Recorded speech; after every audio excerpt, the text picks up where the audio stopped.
हैं दिल्ली के रोहिणी में रहने वाले doctor R.K. Sharma.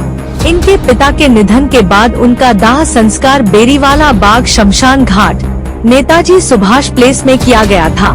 Doctor R.K. Sharma के पिता का देहांत 2022 में हुआ था।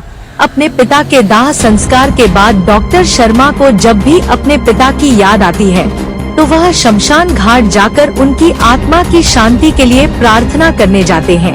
लेकिन शमशान घाट कर्मचारियों पर उन्होंने आरोप लगाते हुए कहा कि यहाँ के कर्मचारी उनके साथ दुर्व्यवहार करते हैं और उन्हें यहाँ आने से रोकते हैं, और जब भी शमशान घाट जाते हैं तो यहाँ के कर्मचारी दरवाजा बंद कर लेते हैं। उन्होंने बताया कि इस बात की शिकायत वह पुलिस और MCD को कर चुके हैं, जिसकी कोई सुनवाई नहीं हो रही है। मौके पर टोटल खबरें के संवाददाता ने जब डॉक्टर R.K. शर्मा से जानने का प्रयास किया कि आखिर यहाँ पर वो क्यों आए हैं और उनकी क्या परेशानियाँ हैं, तो सुनिए मीडिया से बात करते हुए उन्होंने क्या कहा। सर, मेरा नाम डॉक्टर R.K. शर्मा है और मैं 2022 में अपने पिताजी को यहाँ पे संस्कार के लिए लेकर आया था। उसके बाद से मेरे अपने पिताजी के लिए ये मेरी भावना है कि मैं यहाँ पे उनके जो है शांति की प्रार्थना के लिए मैं यहाँ पे प्रार्थना करने आता हूँ कि वो शांति में रहे। और ये मेरा राइट है जो संविधान ने मुझे दे रखा है, हिंदू होने के नाते मेरे रिलीजन ने मुझे दे रखा है। और वो मेरे को कोई भी ये नहीं कहता कि आप मंदिर में नहीं जा सकते या शमशान घाट में जो है आप जो है अपने पिताजी या माताजी की शांति के लिए यहाँ बैठ के प्रार्थना नहीं कर सकते।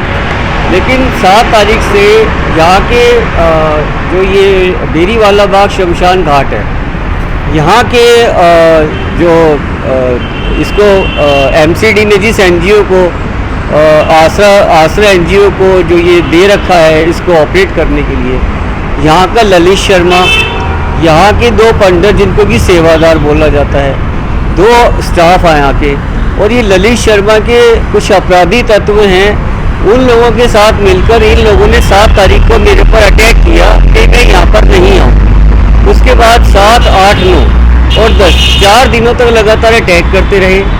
मैंने पुलिस को इन्फॉर्म किया कि मेरे ऊपर यहाँ पर अटैक हो रहा है।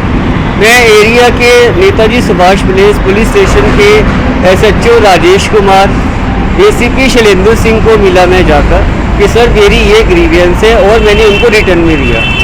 लेकिन उन्होंने मेरी हेल्प करने की बजाय कि इन लोगों के अगेंस्ट जो अटैक और असॉल्टर्स हैं यहाँ के लोग, और जो बाहर के लोगों को बुला के असॉल्ट करवा रहे हैं मेरे ऊपर, उन लोगों के अगेंस्ट कोई एक्शन लेने की बजाय यहाँ का ACP ये कहता है शैलेंद्र सिंह कि ऐसा करो कि जो इनके पिताजी और मदर की जो चिताएं हैं उनको खुदवा दो, उनका नामो निशान मिटवा दो, और यहाँ पे आने से मैं ऑर्डर देता हूँ कि यहाँ पे इसको नज़र नहीं आना चाहिए ये, और नज़र आए तो इसकी जो है टांगे तोड़ दीजिए। यहाँ पे आने ना आने देने के अंदर पुलिस का क्या रोल है आप बताइए? पुलिस कैसे मुझे रोक सकती है? मैं पुलिस को सिर्फ ये कह रहा हूँ कि मेरे को आने यहाँ पे जब मैं आ रहा हूँ मेरे ऊपर असॉल्ट किया जा रहा है, जिसमें मेरी MLC भी हो चुकी है। 3-3, 4-4 कंप्लेंट मैं दे चुका हूँ। मैंने यहाँ के DCP हैं मिस्टर जितेंद्र सिंह जो अशोक विहार में बैठते हैं, उनको भी मैंने टेलीफोन पे भी और अपनी कंप्लेंट भी उनको मिलकर दी कि सर इस तरीके से मेरे यहाँ पर असॉल्ट हो रहा है। लेकिन यहाँ के जो DCP ने भी इंस्ट्रक्ट कर दिया, और ये उनका नाम लेकर बोलते हैं, मेरे पास ऑन रिकॉर्ड है, इनकी रिकॉर्डिंग है कि यहाँ के DCP ने भी मना कर दिया है कि यहाँ पे आप अंदर नहीं जा सकते। और इन्होंने ये हालत ये कर दी है कि इस शमशान घाट के खुलने का टाइम इन्होंने रख रखा है कि सवेरे सूर्योदय से शाम के 7 बजे तक, इन्होंने ये लिख रखा है बोर्ड पे। लेकिन अब ये देखिए कि इन्होंने मेन गेट भी बंद कर दिया है, इन्होंने SHO की और DCP की इंस्ट्रक्शन पे कि यहाँ पे वो जैसे ही मैं नजर आऊँ मुझे अंदर ही ना जाने दिया जाए बिल्कुल भी, कि मैं यहाँ से उनकी प्रार्थना भी ना कर पाऊँ। और ये इस तरीके से मेरे ऊपर ये अत्याचार कर रही है यहाँ पे, और मेरी धार्मिक भावनाओं को ठेस पहुँचा रही है।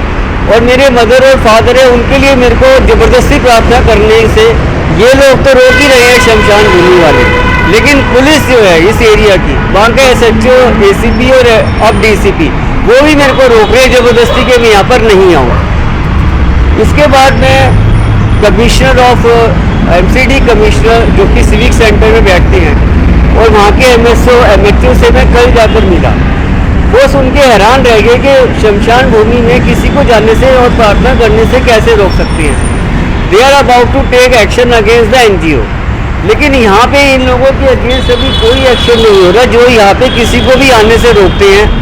अब यहाँ पे अगर कोई संस्कार करने भी आना चाहता है तो यहाँ पे उसको वेट करना पड़ेगा कि दरवाज़ा बंद है, कब ये दरवाज़ा खोलेंगे और कब वो अंदर जाएंगे और संस्कार होगा। और प्रार्थना करने के लिए जैसे मेरे जैसे लोग जो जाना चाहते हैं उनको तो जाने के लिए बिल्कुल ही अलाउड नहीं कर रहे हैं, क्योंकि पुलिस ने इनको बिल्कुल ही मना कर दिया। मुझे ये समझ में नहीं आती कि पुलिस का इसमें क्या रोल है शमशान भूमि का गेट का बंद करवाने का, कि जो बार बार उनको आगे बोलते हैं कि गेट ही बंद कर दीजिए आप मेन। इस तरीके से मुझे ये प्रार्थना करने नहीं जाने देते, जिससे मुझे बहुत दुख होता है। और मेरे माता पिता जो कि यहाँ पे ये सोचा जाता है, जो भी अपने लव्ड वंस को यहाँ पे छोड़कर जाता है, ये सोचा जाता है कि वो हेवनली पीस में है यहाँ पे। वो कौन से हेवनली पीस में है यहाँ पे? जितने लोग यहाँ पे जिनका संस्कार हुआ है वो इस तरह की हरकतों से क्या हेवनली पीस में है? यहाँ पे ललित शर्मा जो ऑपरेटर है, जिसके पिता यहाँ पे मिस्टर सुरेंद्र शर्मा जो हैं, और उनका जो बेटा है यहाँ पे, वो जो है एक क्रिमिनल है, सोनीपत के बदमाशों का रेफरेंस देता है। और यहाँ पे बदमाश आके अंदर बैठते हैं, सरेआम यहाँ शराब पीते हैं, पूरे शमशान घाट में घूमते हैं, चिताओं के ऊपर भी बैठे रहते हैं। वो लोग यहाँ बैठ के शराब पीते हैं और यहाँ पे जो है मांस खाते हैं। इस पवित्र शमशान भूमि में शराब पीने का और मांस खाने का बताइए क्या मतलब? कि जो पंडित यहाँ संस्कार करवाते हैं वो ही बैठ के यहाँ शराब पीते हैं और इनके अगेंस्ट कोई कार्रवाई नहीं है। यहाँ पे मैं MCD की DC है केशवपुरम जोन में वंदना राव, उनसे मिला, उन्होंने इग्नोर किया। यहाँ के DHO हैं, DHO की मैं नॉलेज में लेकर आया, लेकिन DHO पता नहीं उनसे रिश्वत खाता है कि क्या करता है, उसने भी कोई एक्शन नहीं लिया। मुझे ये समझ में नहीं आती है कि MCD ने पूरी छूट इनको दे रखी है कि आप अंदर बैठ के जो मर्जी करो। अब ना पुलिस का पूरा बैकअप है कि आप अंदर बैठ के जो मर्जी करो, किसी को मारो पीटो, and we will not interfere, we will not take any legal action. ये तो इंतहा है।